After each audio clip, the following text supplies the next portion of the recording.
Everybody, just before we start this podcast, I would just like to apologize for the audio.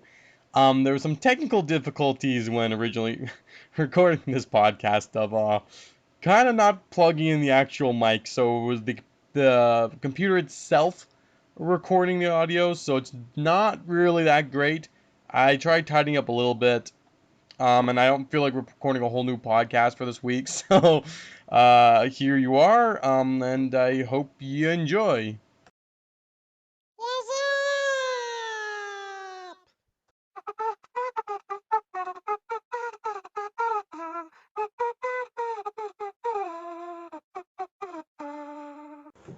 Hello, ladies and gentlemen. Welcome back to the T.O.A. podcast. Blah, blah, blah. Wow, right off the bat, I can't say. As always, I'm your host, Onvermel, and today we got a little bit of a different surprise for you because something's there. Well, they say this. X not here today. Zacta's not here today, but we have a special guest. But it is not How1. This is not even my brother. This is General Pitbull. General Pitbull, say hi to the folks. Hello, everybody. Thanks so much for having me on Vermel. I'm excited to be here, even though I'm not your brother. Well, in blood. In blood. You know, in spirit we are, but like I say, I was the hell captain for a little bit, so we had to do this eventually. But no, it's great to have you here. For the viewers out there, me and General Pitbull have been good friends for quite a few years now, and probably of all my friends, probably has the most interest of Lego compared to the rest of them. Siblings don't count. So today, with that in mind, I've learned that through the years, everyone had pretty much different childhood experiences with Lego, and it's kind of interesting to see the difference of that. So we're going to basically be discussing what we did with Lego, how we maybe saw it as kids, because obviously some people probably saw it as you buy the toy, you build the toy, and that's it. You don't even build with it. Or if you're the Lego company, they just want everybody to build everything. For me, to start off with, I'd definitely say me and the other hosts of this podcast, we all grew up very much of, you buy it, you build it, it becomes part of your bigger world, and then you break it eventually and build more. We kind of had a thing of, keeping all our sets built, and then you break them all, and you build them all up again, and you break. It was kind of an event, a little bit, but it was definitely very much. I don't think we steered too far away about the intended purposes for the most part. We weren't that creative for the most part. How about you, General? Yeah, for me it was a little different. Like my brothers often followed the path you took, where it's very much, we get it, we build it, play with it, break it down, and throw it in the bin. So they would have just a whole bunch of bins, big bins full of Lego pieces from all kinds of different sets. But for me personally, it was very much, I did not want to destroy them. I would often build them, keep them fully intact, and stuff the intact set into the box, and take off only as little pieces as I could to make it fit in the box, because I never wanted to destroy it. Because I love just pulling it out and I can play with it again. I didn't want to have to rebuild it or anything. And growing up, one of my brothers would often always destroy my sets whenever he would play with it, and I get so mad. You stop it! Oh gosh. So for me, it was very much, I open it up, build it, and then just keep it built. Yeah. I couldn't stand mixing it with other sets. Oh gosh. Because at one point I did, because I thought, my brothers are putting them all in a bin. I'll put all my Lego sets in one bin. The creative younger sibling, as always. yeah. I had a lot of original ideas. Yeah, so did I. And but I did that once and absolutely hated it. Absolutely hated it. So I spent several weeks trying to rebuild everything and take it all out of the bin and put it all back into its set. Yeah. Oh, see, that is actually kind of, I feel your pain, because despite the fact that I built it all and broke it all when I was younger, myself, Ek, and Zacta, all of our stuff was just dumped together.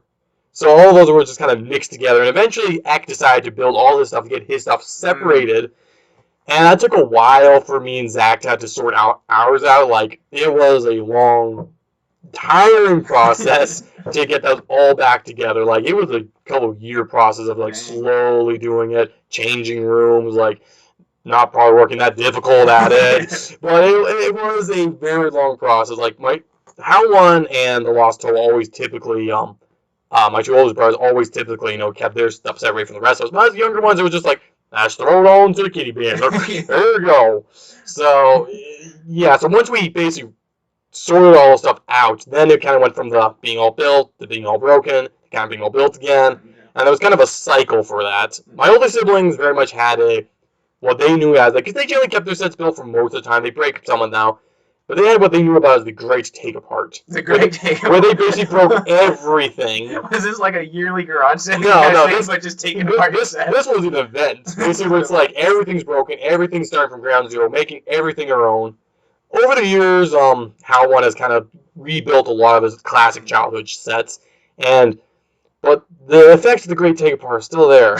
Where it's like, I want to build this old set, but those parts there are still used on that old creation. Well, how often did you do this Great Take Apart? That was only one time. The Great Take Apart was a one-time thing where everything went. Oh, okay, it was like a purge, a cleansing, where it's like, I am no longer restrained by what Lego wants me to build. I'm going to build what I want. Yeah, a little bit like that. I didn't coin the term Great Take Apart, okay? I never really had my own. Because when after I got all my sets built again, I broke majority of them. I did keep some built, but not always. And one specific stuff now the way I was saying was earlier, like, break it all, build it all, back and forth, that would mostly apply to Bionicle, actually. Because Bionicle was typically separated from everything else. Despite me always advocating that Bionicle is still true Lego, I kept it separated, so I know. Hold on. So would you separate your Bionicle and throw it in with the other Lego sets? Never! They're too special for that, But like, would you break them up and throw them in their own Bionicle exclusive bin? Yes. Okay. Yes, it's pretty much like that. Well, okay, so for me, even if I was ever to take apart a set, I would never, ever take apart a Bionicle. I would stuff that sucker in that tube until it would fit. Well, those canisters were half the storage device, but what we do for a Bionicle was, it wasn't like as grand of a take apart, but basically we'd be like, you know what, we have all these characters, we're just going to break them all down, build a bunch of crazy stuff, and then like a week later build them all back up again, and then put them back to storage. This was known as, we just referred to them as made-ups, like we had like our Bionicle made-ups, like we build all these crazy, our own characters, I want to build the sets back, then they build them all again. And this was a cycle, like, this is very much, everything broke, they built them all. And this was way more of a routine, like pretty much a yearly thing we do this. Like this is like an event, like a yearly event to the breaking box. Eventually, we got to the point where we kind of became a bit more collector. We're getting older, we don't really play with toys anymore, so we kept them all built, and then we all kind of wanted to collect all the sets, and then we started getting like loose stuff in Valley Villages and such. So we actually had just spare parts to finally build with without having to break our sets. So now officially I have all the sets like built, but I still have plenty of parts to build with whatever I want. But that was very much a cycle that went back and forth. Now, the interesting thing though, I think that where Lego does start to differ between you and me is other stuff that we started using Lego for. Because you told me that you actually basically made board games out of Lego. Yeah, so like growing up and even now, I'm a sucker for board games. I love board games, playing them. So growing up, this was pretty much the only instance where I would ever mix sets. Yeah. Was I would create like board games, and I actually I have a notebook that I would write in and write down the rules, and I still have it somewhere of like all the different board games I've made. I don't know. I didn't write down all of the board games. My favorite ones, unfortunately, I didn't write down. But I'd use like dice. I'd have all kinds of rules. I'd get all my friends to test it, and I'd create massive towns. I'd have like one player playing as zombies, and the others are humans in this town. Or, I'd have a Star Wars one that's like a RPG where you pick a class.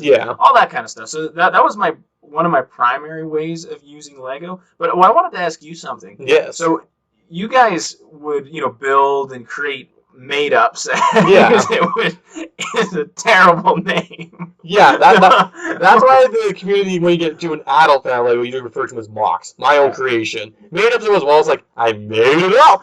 Yeah, mock sounds a little more like this is an official thing. Like, I just build a quick mock, bro. I made up some Lego.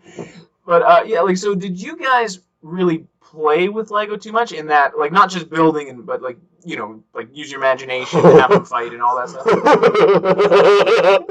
Oh, dude, we play with Lego like it was no one's business. Like the lore the history, the characters that came out of what we did is way too expensive. That's not even, we're probably playing, like, legit playing with Lego. It's way too old into our ages.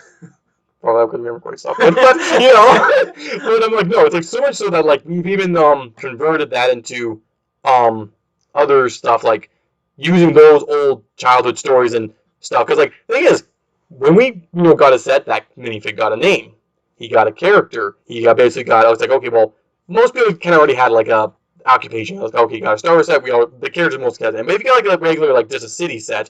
Well, let's see. This guy's got a green shirt, sunglasses, and well, if he's got sunglasses, his last name's Smith. And yeah, I guess that makes sense. Complete sense. If you have the same face as someone else, who relate to them.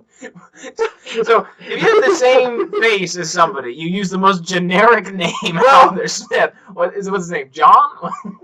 Probably. Well, my first Smith was Tom Smith. Tom Smith. I'm sorry. Okay, so well, okay. The best name you could come up with was Tom Smith.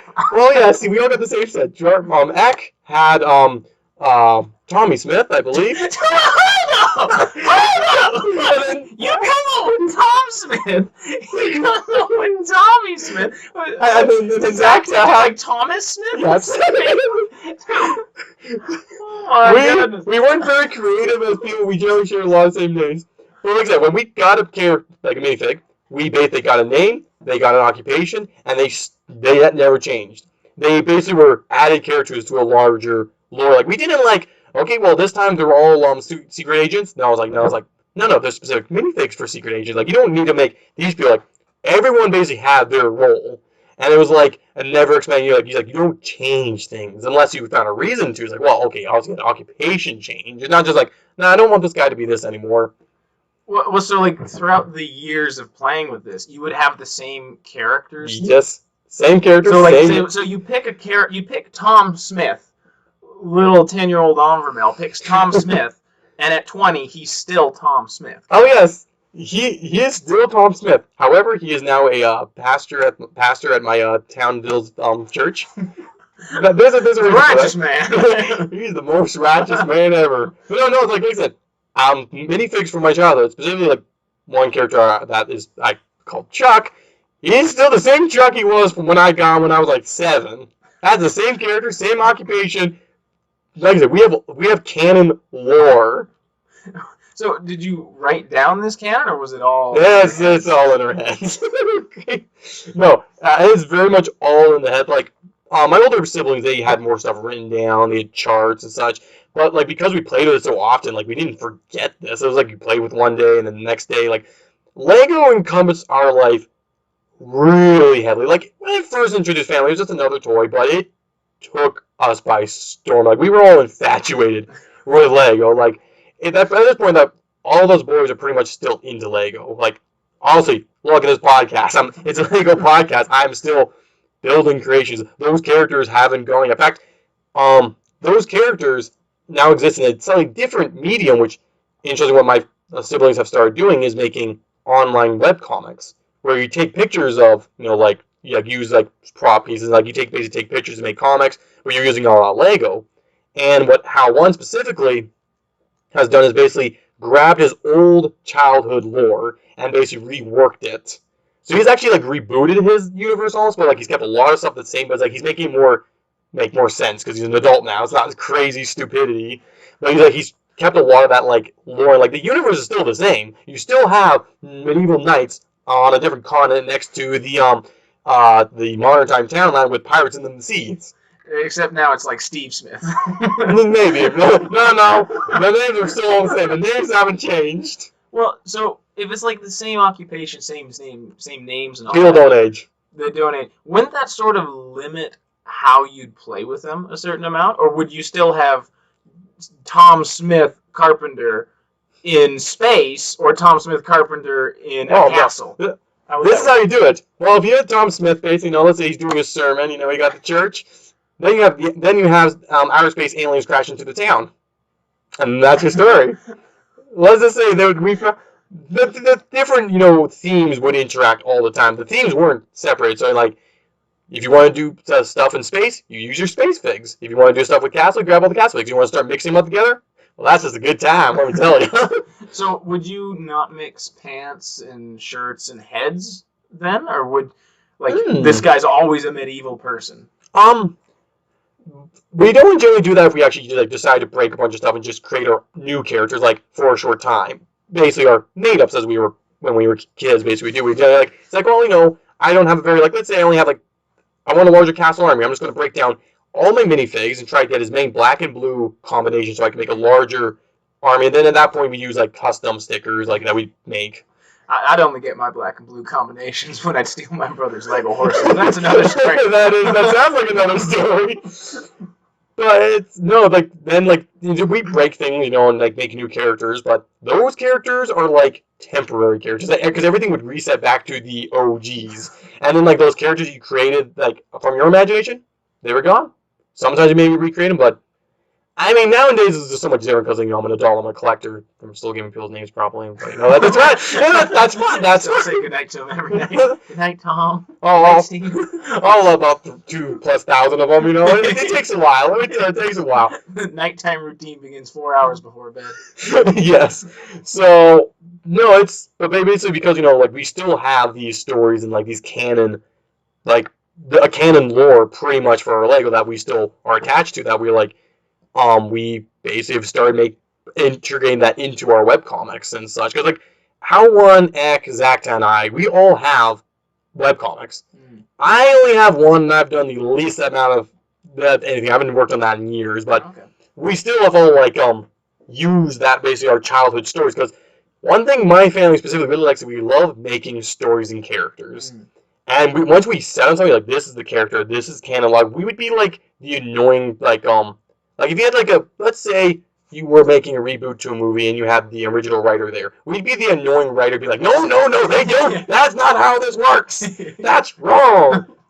I've had arguments with my brother about how they assume my characters react. Would they react to stuff sometimes? Hold on. I gotta interject here. So your brothers would be no, John Stevio, whatever, doesn't act like this because he's this. Yeah, they would actually do that. I have argued with them no, you don't understand my character. That's not how he acts. Yeah, but it's your character. What? I'm just saying we've had little not bad debates, but we've had debates where we've had to correct each other. It's that's not correct. Mm-hmm. Now don't get me wrong, we borrowed a lot of characters from each other. We all had a Johnny Thunder. Mine was there. Well, but Johnny Thunder was an official Lego name. I mean, that's the thing is though, back in the day, most minifigs didn't have names, so you can give it characters like Johnny Thunder would keep his name, unless you had we had also extra copies of him. So obviously you had siblings, Jonathan Thunder, James Thunder, Jack Thunder. John was J-O-N. Well, there was Johnny, John, and Jonathan. I'm pretty sure. John Bird Thunderous. Let's see, we weren't very creative people at all. And Tom. Tom Thunder. Yeah, Tom Thunder, of course. So, but that was very much the childhood. There was a canon law basically about how the universe interacted. We mostly copied it from How One's world, but we very much created a universe that was just ever growing. Everything was just added to this already pre-established universe. We basically had an expanded universe of which back then nothing contradicted each other because it was kind of a little fluid. Nowadays, it's been harder to keep everything straight, But because I'm still making stories in my head and with comics and stuff, all this is not gone anywhere. Although Bionicle did get a completely reworking. That's a whole different story for another day. Well, that's something I want to touch on a little bit. So Bionicle. Don't touch me. Bionicle. Don't touch my truck. Don't touch my truck. Yeah, Bionicle. Well, Bionicle has its own fully established lore, characters, Matt and Nui, all the different items and all that. So, did you guys create your own names for them? You create your own lore for Bionicle and just kind of ditch the old, or did you use both? Okay, Bionicle was very much an exception to the Lego rule about how we use them because, as I said, it was very much had its own lore and universe that we didn't change it. We used the characters. We actually recreated a lot of stuff from the comics. However, we did start messing things up a little bit when you start getting duplicates of characters. Because there was just different generations of them. So at the first generation, then you had the upgraded versions. But also, well, 5 different Johnny Thunders. It's just whatever. Nobody cares. The just Bionicle. That's whoa. That's where it gets into issues. Well, this way, you don't have like biological siblings, Mom. You can't just like you don't have mamas or papas or anything. Yeah, Don't you have mamas and papas with Lego minifigs? No, I'm saying humans can reproduce, Bongos don't. Thanks for the quick bio lesson on plastic versus organic material. Okay, but the thing is, you had 2 Taos. You had Tao and this newer version, Tao and Nuvo, but like they're the same character. How do we reconcile having 2? So my oldest brother, Tao 1, killed the old guy. He's like, oh yeah, there's a cave over there where you walk into it, you'll get zapped by lightning, there'll be 2 of you. That's how every time we get a duplicate of a character. And also, the cave could also work as basically, it turns people evil. It was basically the MacGuffin plot point. Yeah, the I was going to say, it's like the main plot device for any story you have. Oh, it's the cave. Pretty 99% of the time, yes. That was basically... We have like Johnny Thunder number 3. He came from the cave. Pretty much. That was basically the MO of our, basically our Bionicle universe. Because we didn't have, like, spare parts for Bionicle, so, you had the sets and that was it. That's why I think Bionicle, we decided to have basically the routine made up, so you break them all down, make your own characters, but then you go back to the pre-established characters. Lego system, we had enough random, no-name people that we could fill in our gaps that we wanted, and still have the name characters. Bionicles, every character had a name, so you didn't have any of these nameless, generic T.O.A sitting around. No, they all had names, so... Eventually, though, we did start getting more just loose parts in such, like when I started collecting more of that. Now I have a whole expanded, my own lore and universe, which does connect with the canon when I found a way to weasel it around, so, because I just love the Bionicle original canon lore, so I wanted to connect it, but it stands on its own, basically thing, like it could be its own thing as well, so Bionicle very much, like I said, it played by different rules than Lego system did. Yeah. Very much so. But like I said, I think we treated it a bit more as an action figure line than a Lego line. And like my oldest brothers, they really didn't build with Bionicles much. Like they got the toys and they kept them built. Actually, I did want to just bring us straight back a bit further back when you were mentioning your brothers would, in games, break your stuff and you get annoyed. You should have seen the games I played. I would have all the X-Force mechs, like, all lined up, ready to battle. By the end, like, let's say I had about 20 mechs. I think that's about roughly how many of them I had. And let's be honest, like, by the end of the battle, the only one would be half intact. Everything would be completely annihilated. That was my game. I think my siblings love the fact that Lego could get blown up. I'm not going to lie. If there was a castle, like, you had a castle, oh yeah, look at that catapult, that wall's getting destroyed. It's gone. Well, funny enough, that was... when I would get the most annoyed was the Exoforce, because I love keeping the mechs together. They are kind of fragile. And my brother would rip off the legs and the arms and, like, leave. Like, I'd go upstairs to get, like, lunch or something. Come back downstairs, and it's just a pile. Like, it's just pieces strewn everywhere. He's like, oh, I played with your Exoforce, by the way. It's destroyed. Like, you gonna put it back together? No. Oh, okay. Yeah. Screw you too. Yeah, my siblings, we never played with each other's toys, now without explicit permission. And it'd be like, he's like, dear older sibling, can I please use your Lego castle? Can I please use Tom Smith number 23 today?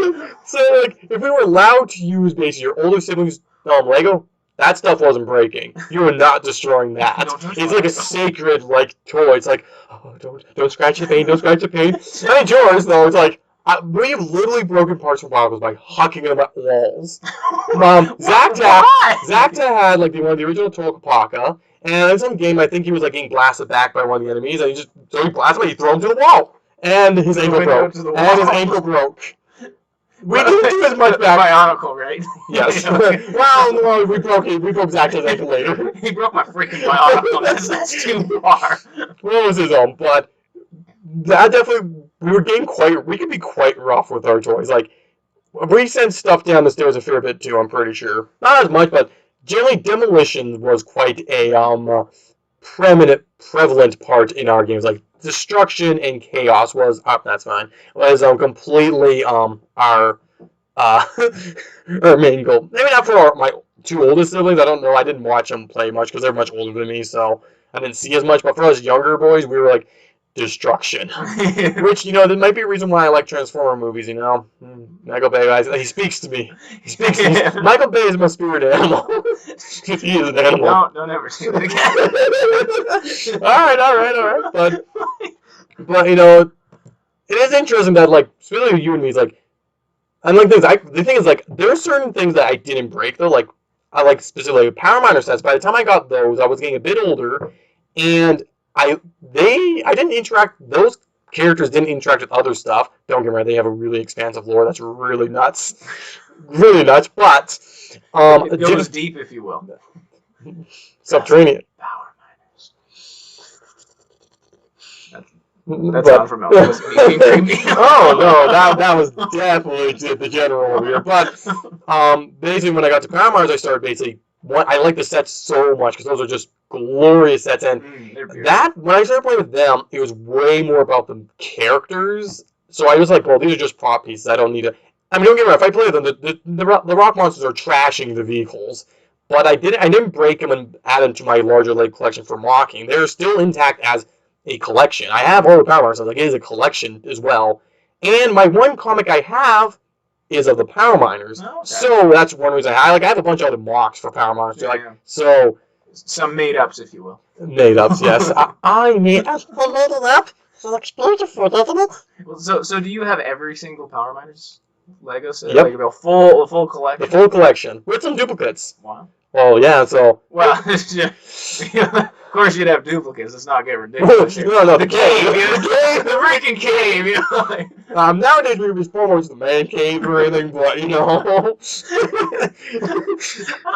know what that means. I don't know, but it's interesting to kind of see that we really did that because like I never made board games or like such with Lego. It was very much.